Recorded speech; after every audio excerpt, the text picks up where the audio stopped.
Então, vamos lá, gente. O tema da palestra é percepções de risco no uso da cannabis, discutindo a legalização. A Roberta já fez, né, a apresentação, então eu acho que não precisa mais a gente falar sobre isso. Vamos direto ao tema para a gente aproveitar o tempo com maior qualidade.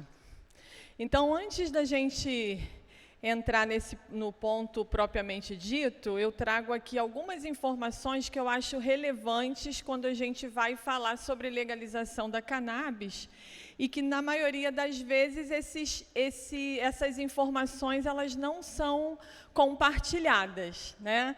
Geralmente, as informações são lançadas de acordo com o interesse daquela pessoa que está fazendo a proposição, mas algumas informações que eu considero importantes eu trago aqui hoje para repartir com vocês, falando sobre a origem e a história da cannabis. Então, assim, a cannabis ela é popularmente conhecida como maconha, né? A gente conhece dessa forma. É uma planta de origem supostamente asiática, né? Com evidências da presença dela na Ásia Central há mais de 12 mil anos. Então, a gente vai ver também registros arqueológicos dessa planta já lá no período paleolítico. A gente vê, inclusive, sinais de uso da planta para construção de cestos. Historicamente, ela também vem sendo usada desde a idade da pedra lascada para uso como medicamento, como combustível. A cannabis ela vai tendo várias funcionalidades, né? E ela também, no passado, ela já era usada em rituais religiosos, como usando a sua função psicoativa em rituais religiosos, né? E aí, o que a gente precisa falar sobre a prevalência da cannabis? Que ela é uma droga que é mais consumida mundialmente, é a cannabis. E esse consumo ele não para de crescer. Então, a cannabis ela é uma substância que já vem sendo legalizada em alguns países, mas aqui no Brasil, a gente vai falar mais adiante, ela ainda é ilegal, considerada ilegal, mas ela é uma planta que vem sendo consumida historicamente e mundialmente, e aproximadamente 4% dessa população mundial faz o uso da cannabis e ela continua ainda em ascensão. Eu coloco ali um estudo que é realizado nos Estados Unidos desde 1975, que é o Monitorando o Futuro. Esse estudo ele é realizado com estudantes americanos, adolescentes até a fase adulta. E ele apontou que houve um aumento no uso de cannabis entre jovens, adolescentes, considerando o nível mais elevado nos últimos 35 anos. Então, esse estudo é de 2021, ele vem sendo realizado desde 1975, mas no estudo de 2021, o relatório aponta que o nível de consumo de cannabis foi o mais elevado dos últimos 35 anos. Então, assim, para a gente poder embasar aquilo que está sendo dito, de que é a droga ilícita mais consumida mundialmente. E no Brasil a gente tem o 3º levantamento nacional do uso de drogas, que fala que a maior prevalência de consumo nos últimos 30 dias anteriores à pesquisa foi de cannabis. Então, mais de 2 milhões de pessoas, quando esse estudo foi realizado, mais de 2 milhões de pessoas haviam usado cannabis nos últimos 30 dias da pesquisa. Então, essa estimativa é interessante, que é pelo menos 5 vezes maior do que qualquer outra substância que foi investigada na ocasião desse estudo. E 8% da população brasileira, durante esse estudo, de 12 a 65 anos, informou que já tinha usado cannabis pelo menos uma vez na vida. Então, esse estudo aqui, ele deu status, aqui no Brasil, status para cannabis de ser a droga, a substância ilícita mais consumida no país. Então, eu acho que esses são dados importantes, né, para a gente poder estar pensando aí a questão da legalização. A cannabis, ela é uma substância química que produz alterações neurais, cerebrais, e ela é considerada um problema de saúde pública. Por quê? Porque ela traz consequências diferentes, diversas consequências adversas, né? E sabe-se que, mesmo doses pequenas e de curto prazo da cannabis, ou tanto o uso pesado e prolongado, pode também produzir efeitos adversos. Muitas vezes as pessoas acham, eu já vi as pessoas dizendo isso repetidas vezes, que por ser uma planta é natural. Então, assim, mas é uma planta, não causa mal nenhum, não causa dano nenhum, mas existem evidências robustas dos efeitos negativos da cannabis.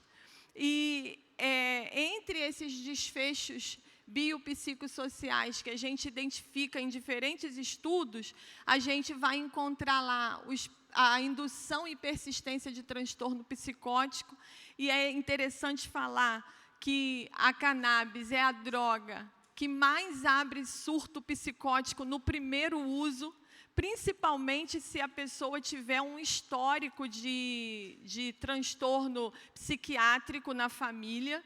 Ela é a substância que mais abre esse surto, né? Ela produz também prejuízos cognitivos e psicomotores,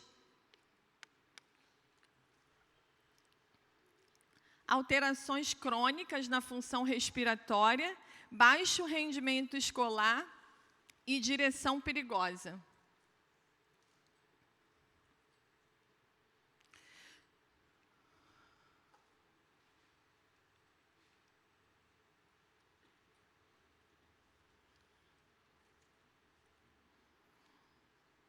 Calma aí. Tá, foi. Entre esses resultados adversos que a cannabis produz, nós podemos citar um que é mais recorrente, que é o transtorno por uso de cannabis, né? Ele é uma condição, né, patológica que o indivíduo enfrenta, que está associada ao uso da cannabis, mas também é somado a outros fatores biopsicossociais, ou seja, esse é um efeito que só é produzido a partir do uso, né? Então, essa condição patológica, ela tem relação tanto com a dificuldade de controlar o uso, quanto o uso arriscado, os impactos do uso com prejuízo direto, além de aspectos de mudanças farmacológicas como a tolerância e a abstinência.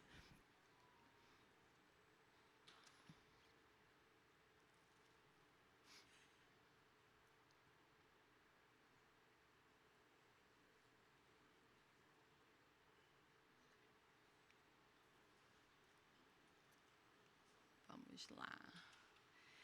O transtorno de uso para cannabis, de cannabis, ele vai acometer 9% dos usuários de cannabis. Aí você pode pensar assim, mas então é pouca gente que adoece, né, que desenvolve esse transtorno. É um fato que nem todo mundo que usa cannabis vai desenvolver o transtorno, mas a gente tem pesquisas que apontam para essa porcentagem de 9%, porém, esse número ele pode quase dobrar entre o público adolescente, porque a gente sabe que a adolescência é um período importante, né, de amadurecimento neural, que provoca mudanças intensas, e o uso da cannabis durante a adolescência pode provocar prejuízos cognitivos persistentes. Então, dentro do público do adolescente, essa porcentagem ela quase dobra. E se a gente for ver também quem faz uso diário de cannabis, em qualquer faixa etária, esse número pode chegar a quase 50%. Então, você vê que quando aparece esse número ali seco, né, de 9%, não é exatamente dessa maneira. Dependendo do público que usa, dependendo da frequência de uso, essa porcentagem pode variar. E a gente não tem como prever. A gente não tem como prever isso.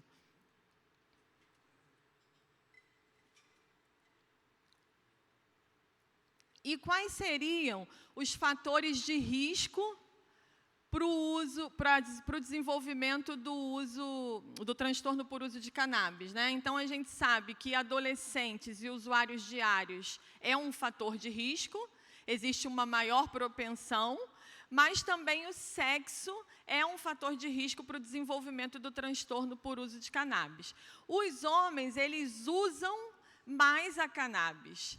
Então, a gente considera que eles estão mais vulneráveis e mais suscetíveis ao desenvolvimento do transtorno por uso de cannabis.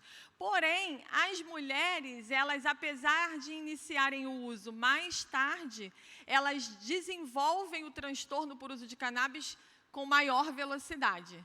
Então, elas partem do uso recreativo para o transtorno por uso de cannabis numa velocidade muito maior do que a população masculina. E isso tem um nome, é chamado de efeito telescópio, né? Porque cresce rapidamente esse uso e desenvolve a doença, né?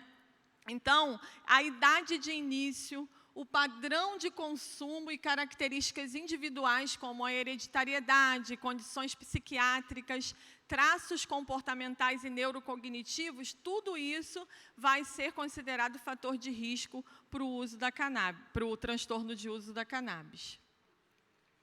E aí, paralelo a isso, a gente vem percebendo uma discussão sobre o potencial terapêutico da cannabis, né? E aí é importante a gente dizer que a cannabis ela possui mais de 100 canabinoides, né? E o que seriam esses canabinoides? Eles são substâncias químicas, naturais ou artificiais, que interagem com receptores canabinoides do sistema nervoso central e do sistema imunológico. E eles podem produzir efeitos terapêuticos, recreativos ou ambos os efeitos, tá? E esses canabinoides, eles também são encontrados no corpo humano.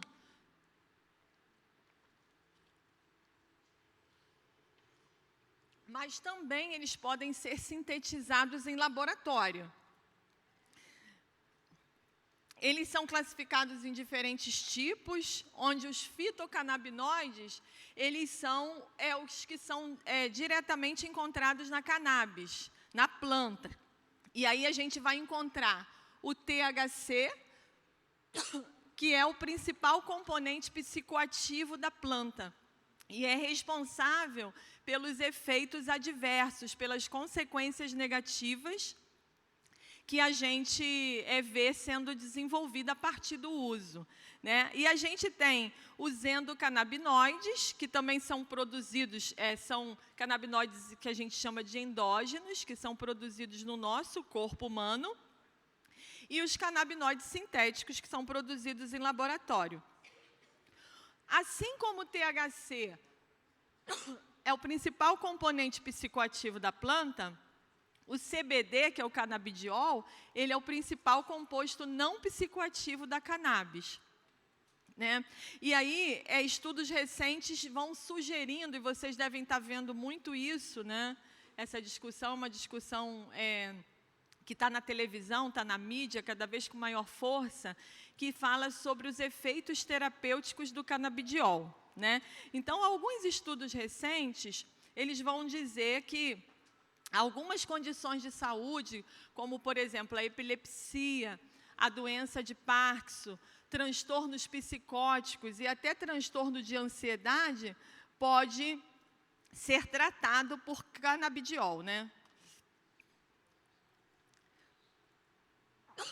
E existe, assim, um interesse muito grande da indústria farmacêutica que isso seja verdade, e a gente precisa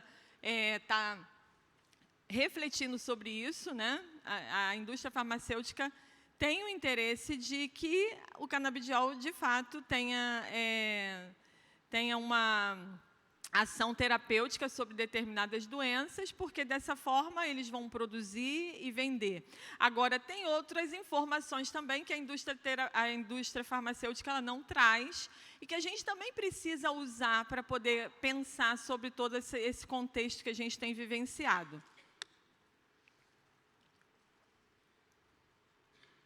O Health and Medicine Division, que é um antigo instituto de medicina dos Estados Unidos, eles vão dizer que não há, em 2017, na verdade, eles disseram que não havia evidências, ou as evidências que haviam, elas eram limitadas, né? Elas eram insuficientes, né? E aí depois, em 2023, a Food and Drug Administration, que é a FDA, que é uma espécie de Anvisa dos Estados Unidos, ela vai dizer que os dados sobre a segurança do canabidiol, eles são limitados. Então, isso é uma informação recente da FDA, que os dados são limitados. Ela não disse que sim nem que não. Ela só disse que os dados são limitados. E essa é uma preocupação que eu tenho também, porque as pessoas afirmam algumas coisas que, às vezes, não evoluiu tanto a nível de pesquisa para serem afirmadas. Então, a FDA, com essa preocupação, ela declara que os dados sobre a segurança do CBD são limitados. E ela ainda diz que tinha uma preocupação de exposição do CBD por populações vulneráveis, como crianças e gestantes, tá? E a gente pode incluir também o adolescente aí.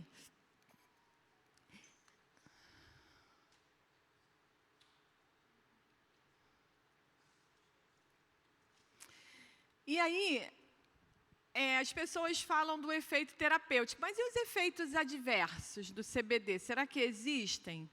Né? Então, a gente vê alguns efeitos adversos que são mais descritos, né? Como sonolência, fadiga, distúrbios gastrointestinais, mas também tem efeitos adversos que são mais raros, mas que também são consequências negativas mais graves, como, por exemplo, as lesões hepáticas, a ideação suicida, que tem aparecido cada vez com mais frequência no uso do canabidiol. Perdão. Então, o que eu penso sobre isso, né? Que, apesar dessa discussão ser relevante,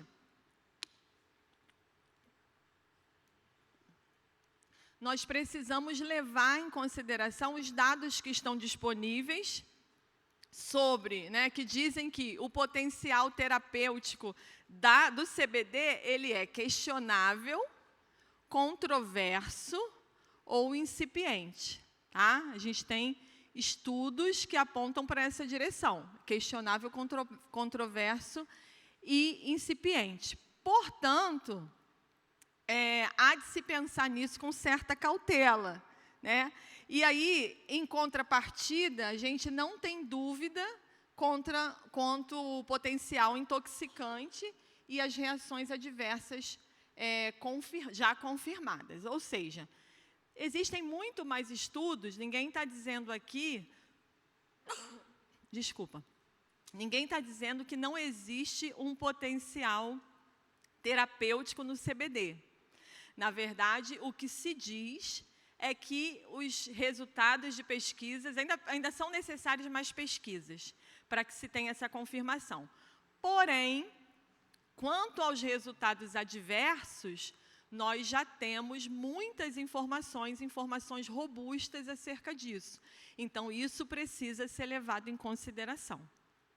Ok?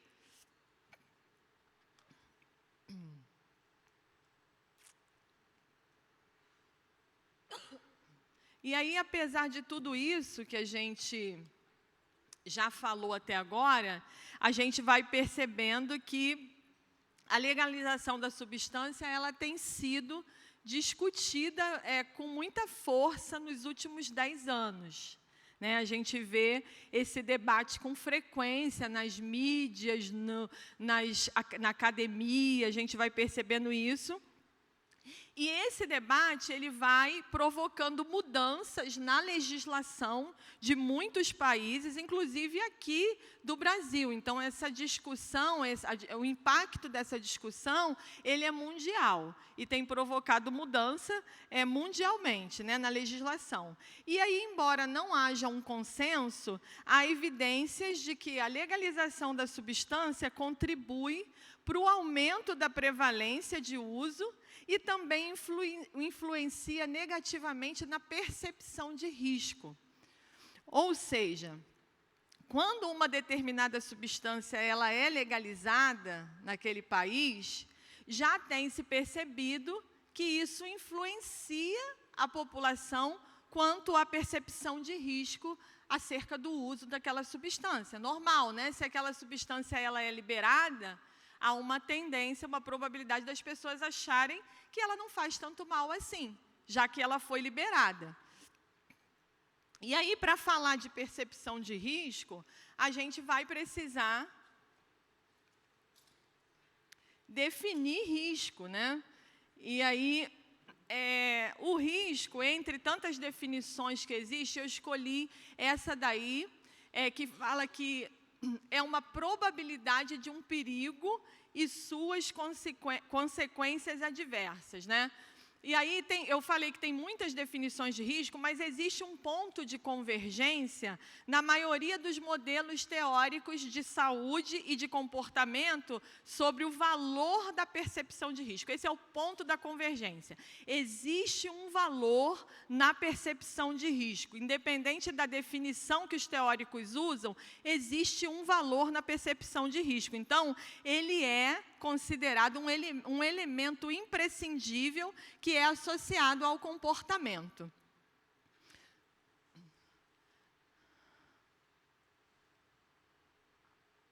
A percepção de risco, a gente falou sobre o risco, a percepção de risco ela está compreendida dentro de um escopo de risco e ela é derivada de diferentes disciplinas. Então, a percepção de risco está dentro da engenharia. E aí ontem ainda conversava com meu esposo sobre isso, né? Ele é dessa área e ele falava comigo como que a engenharia percebe o risco, né? Então, a gente vê a percepção de risco entre diferentes disciplinas, a engenharia, a economia, a própria psicologia, né? E a percepção de risco é o julgamento subjetivo sobre a possibilidade de ocorrência de um acontecimento desagradável e a preocupação com os resultados adversos. E existem 3 modelos de estudo de percepção de risco que são modelos mais utilizados quando a gente vai fazer esse estudo, né? E aí, o principal deles é o paradigma psicométrico, entre esses 3. Né? Nós temos 3 modelos, mas esse paradigma psicométrico ele é o mais utilizado. Esse paradigma psicométrico ele é uma abordagem amplamente utilizada no estudo da percepção de risco. Deixa eu... não pulou. E ele tem 2 pressupostos, né? O primeiro pressuposto, e mais importante, é que o risco é subjetivo, ou seja, ele depende de um julgamento para que ele aconteça.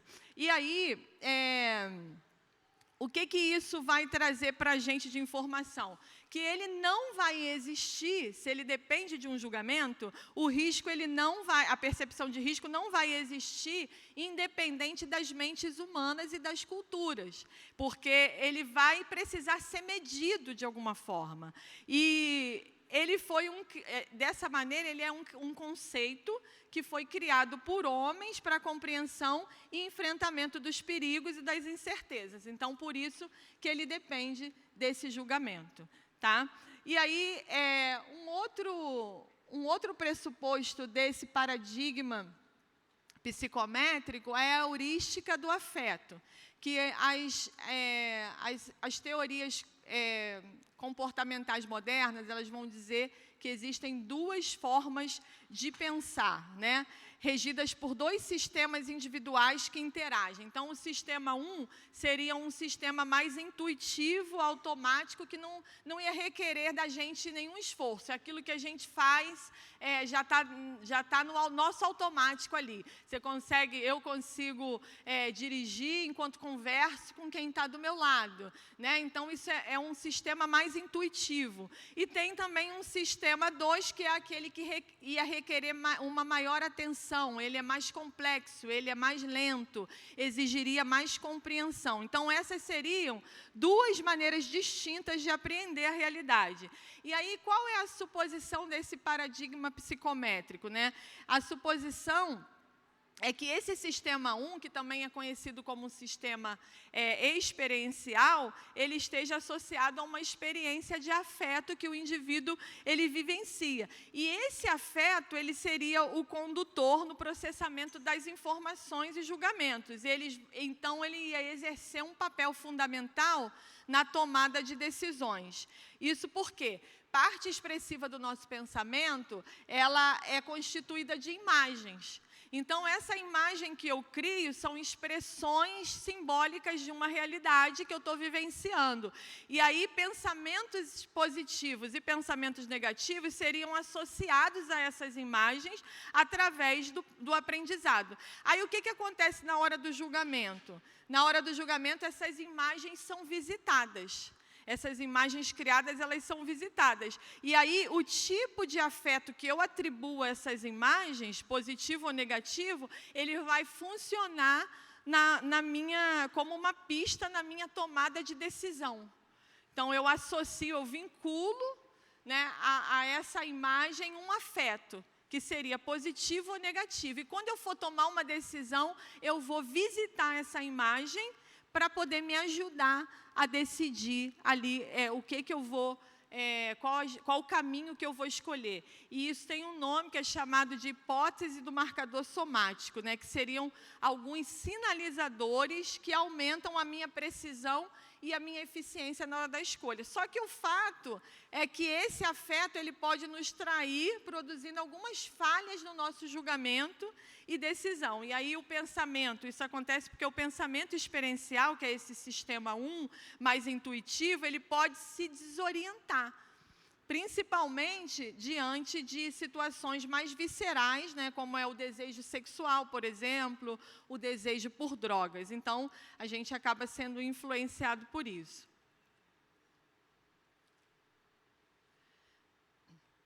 E aí, falando da percepção de risco, vinculada ao uso da cannabis, a gente vai perceber um declínio significativo na percepção de risco ao uso de cannabis, inclusive entre os adolescentes.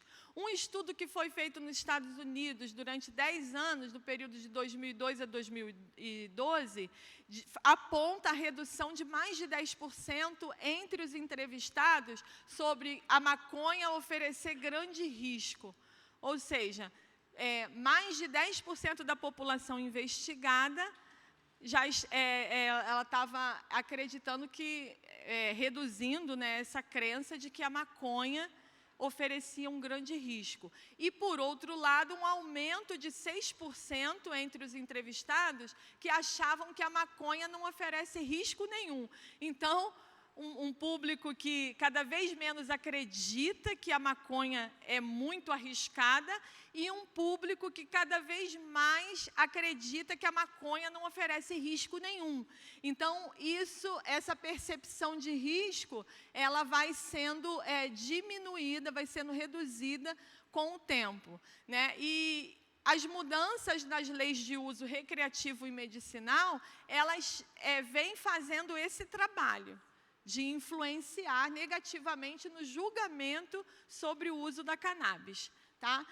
A redução da percepção de risco, ela vai aumentar a probabilidade de uso de cannabis. Isso já tem sido percebido em alguns estudos. E a maior percepção de risco, em contrapartida, vai oferecer menor chance de apoio à legalização. Então, quanto mais as pessoas percebem o risco do uso da cannabis entende, né, o que é a cannabis, né, quais os efeitos adversos que ela pode provocar num organismo, principalmente no que diz respeito a uma população jovem e vulnerável, isso vai diminuir a chance de apoio à legalização. Então, por isso que lá no início eu falei que quando a gente vai falar de legalização, é importante a gente trazer essas informações que muitas vezes não são difundidas pela mídia, né, e nem mesmo dentro das academias. Como está o tempo, gente? Está quase acabando, né? 11? Está ótimo, tá.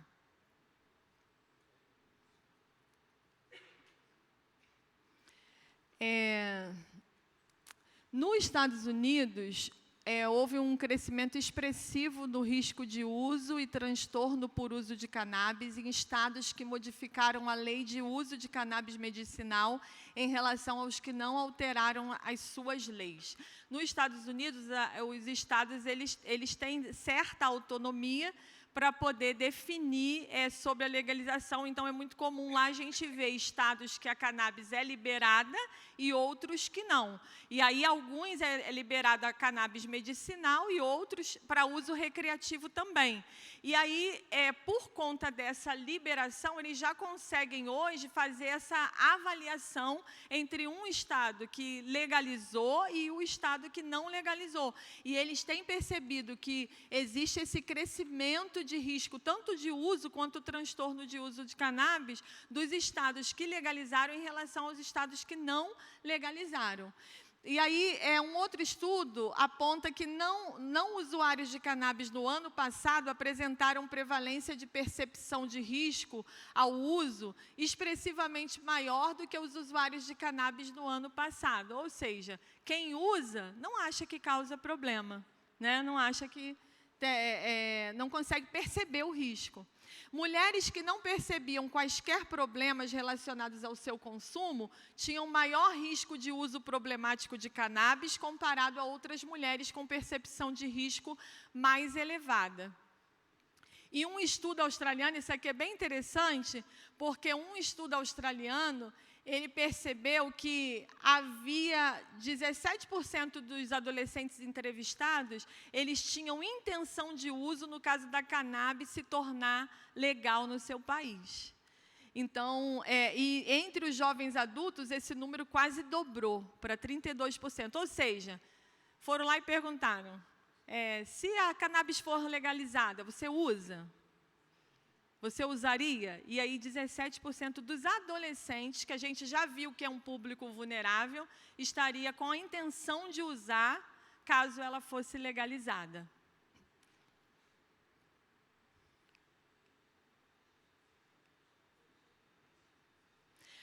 Ainda dentro da percepção de risco do uso de cannabis, nós vamos perceber diferenças sexuais. Lembra que lá na frente eu falei que o sexo ele pode ser um fator de risco, né? E que tem diferenças entre homens e mulheres no uso? Então, essas diferenças elas são percebidas em várias esferas, no padrão, na frequência, no tipo de instrumentos utilizados para o uso da cannabis. E aí a gente também percebe essas diferenças sexuais no que tange a percepção de risco, né? Um estudo realizado nos Estados Unidos identificou que o grande risco percebido no uso de cannabis diminuiu para homens e mulheres, mas mulheres apresentam maior percepção de risco do que os homens, geralmente, né? E mulheres apresentam percepção de risco mais elevada que os homens, tanto para uso regular quanto para o uso ocasional. E homens mais jovens são associados à diminuição do risco percebido. Então, quanto menor a idade, foi percebido que quanto os homens, eles percebem menos esse risco, com menos idade, tá? Isso é até fácil um pouco da gente entender, né?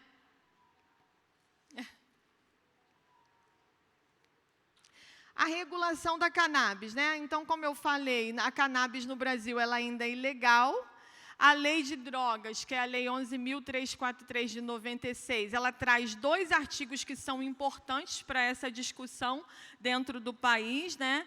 que esse artigo 2 de parágrafo único concede a permissão para que a União autorize o cultivo de cannabis para fins medicinais e científicos, e o artigo 28º, que tipificou, né, a cannabis como sendo crime. E aí o Supremo Tribunal Federal, ele interviu na ocasião, ele julgou, né, esse artigo como sendo inconstitucional, e ele entrou com um recurso extraordinário, que foi iniciado lá em 2015, né, mas no nosso país, a gente sabe que o meio legal ele avança com dificuldade, né, e aí ele foi retomado em 2019 e concluído agora em junho de 2024, né, por 6-3, a maconha foi descriminalizada para o porte de uso para uso pessoal, né?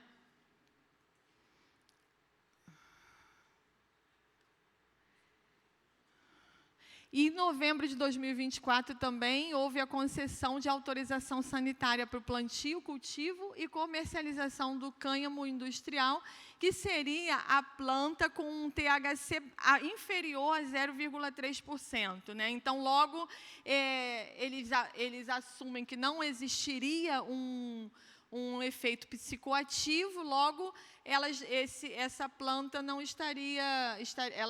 ela estaria sem as proibições previstas na lei de drogas, porque não tem o efeito psicoativo. Aí eu trago aqui a experiência de alguns países que já legalizaram o uso da cannabis, né?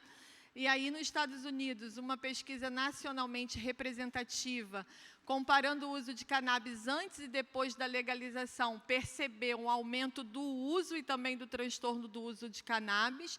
No Colorado, que foi um dos primeiros estados a liberar o uso medicinal, houve um aumento do uso de cannabis entre jovens adultos, comparando com estados que não legalizaram o uso. E também foi percebido maior exposição de crianças com menos de 10 anos a produtos comestíveis com cannabis. E o aumento no número de atendimentos em emergências relacionados a cannabis após a legalização.